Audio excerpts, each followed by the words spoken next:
Well, it's been 14 years since we've seen Death's design play out on the big screen. The wait is now over. Let's review Final Destination: Bloodlines.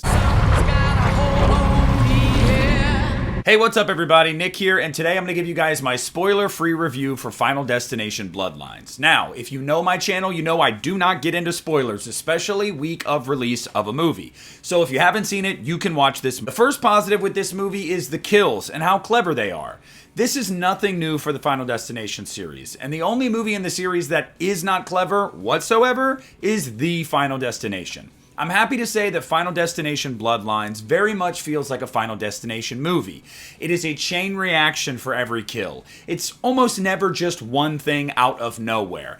Everything is foreshadowed, and everything is like a domino falling over another domino. It's really, really nice to see that play out on screen. It creates tension, and it's fun as a viewer, especially when they mislead you. And Final Destination: Bloodlines absolutely does that. Another pro with this movie is a lot of the supporting cast. Now, I'll get into specifics more in the cons, but I really liked the supporting cast in this movie, specifically Eric and Bobby. And I'm happy to say that the trailer doesn't really give anything away. If anything, it is setting you up for things you're not actually going to get. So I have to commend the marketing of New Line here, because it is absolutely brilliant. If you are worried that you're going to be spoiled going into this movie, I promise you, you're absolutely not. But a lot of the crew that we get to know in this movie, mainly the side characters, they really are funny. And just like the Final Destination movies that are strongest in the series, there's a lot of humor here, but not to the point where it's overbearing.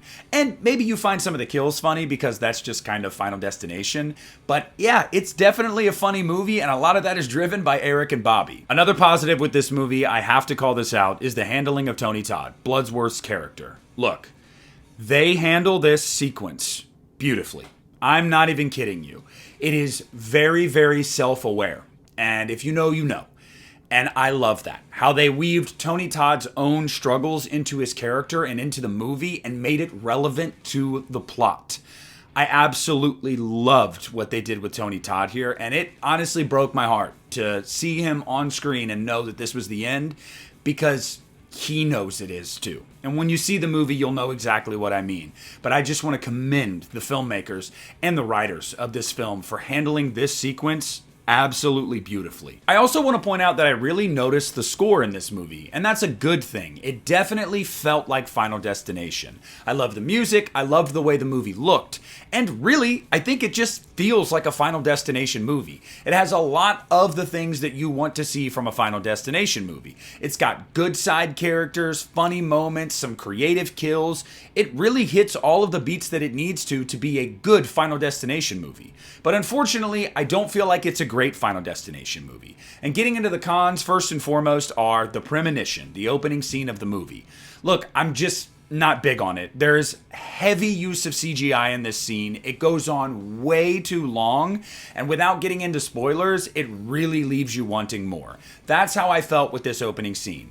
Now, we all knew going into this movie that this was going to be a premonition from the past and it was going to deviate from the formula, but I'm disappointed to say that this is one of the weaker openings in the series, and I'm sad to say that it has continued the trend from the Final Destination and Final Destination 5 of the opening premonition being heavily CG. Which leads me into my next con, which is the CGI overall. Look, there is way too much of it in this movie. I didn't mention this in the pros because it's a pro and a con, so let's just say this one is mixed. When they go practical in this movie, it is genuinely really, really good when they go practical.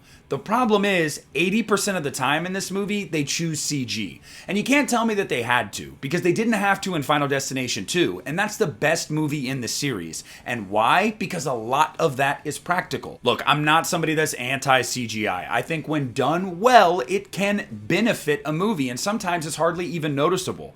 But sadly, that's not the case here. Now, you could make the argument that, well, Final Destination is really zany and funny and over the top, so that might play into the film's favor.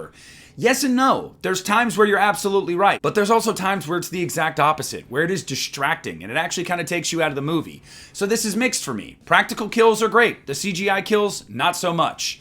And the last con I really want to mention in this movie is the lead, Stephanie. Look, it's not that the actress did a bad job at all, but I just was not a fan of the character. I don't feel like her turn was really all that believable whatsoever. I did not like the pacing and the handling of her character specifically.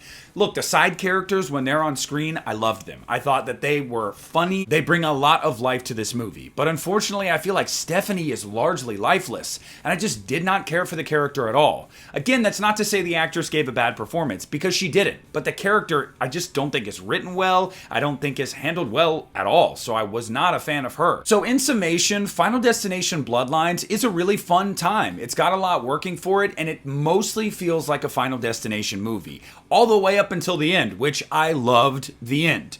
Unfortunately, it's bogged down at times by a lot of CGI and a main character that I just couldn't really get all that much into. And the opening hook just isn't really all that incredible. Compared to some of the other ones in this series, it's definitely near the bottom of the list. Having said that, I will say that Final Destination Bloodlines has one of the greatest kill sequences in the entire franchise. And when you see it, you will know exactly what I'm talking about. Overall, guys, I'm going to give Final Destination Bloodlines 3.5 out of 5 stars. Minor gripes aside, I think Final Destination Bloodlines is worth checking out on the biggest screen possible. But I want to know down below in the comment section what you guys think. Did you love it? Did you hate it? Are you middle of the road? Whatever it is, sound off down below. I want to thank you so much for watching. Leave a like, subscribe to the channel. This is Nick at the Lost River Drive-In, and I'm pulling out because I feel like Death's about to make a move.